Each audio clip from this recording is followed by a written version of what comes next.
I mean, over here, there's the Forth, there's Arthur's Seat.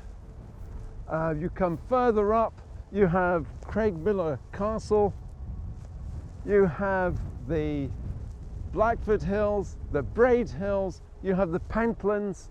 It's this openness and expansiveness in this area that completely subsumes the built environment. It subordinates the inbuilt environment to this sense of openness and green space.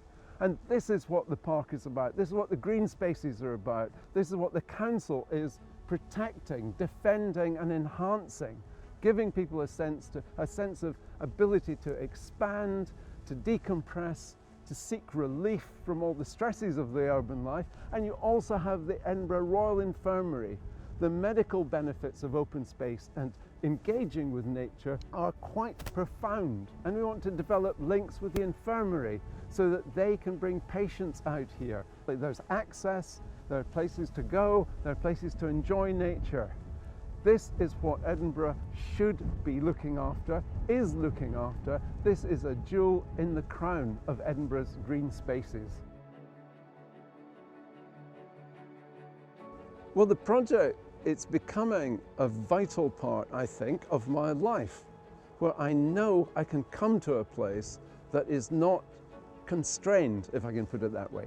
I grew up over in the Saughton Hall area of Edinburgh, and I used to use Saughton Park. And Saughton Park now is absolutely fabulous, but it's an urban park, and you feel it is enclosed all around by development, by traffic, by the urban environment. Here, it is open, it's breathing space. It has to be one of the best panoramas of Edinburgh. And I've been aware of this wider area for decades.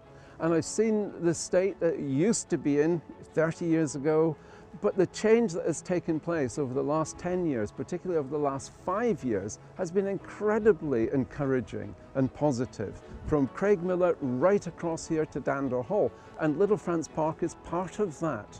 And it's opening up the opportunities for people in a way that weren't there before. One of the things that came about was Scottish Wildlife Trust. They carried out a series of what you might call open-air workshops, taking people around for pollinators, the bees, for the butterflies, for the birds, and suddenly you became so much more aware of what these habitats could provide, not just in terms of exercise, but in terms of engagement with nature as well. Then you think, well, if this is so here, it must be so in other areas. And then you begin to think, well, this is a whole network here of open space. Then I became aware of the corridor effect almost, from the open space extending out from Holyrood through Arthur's Seat, all the way out through the golf courses to here. Well, once you actually engage with your green space, you notice so much more green space. Roundabouts, other places, space left over after planning that could be planted up, all managing to connect and create a necklace of space.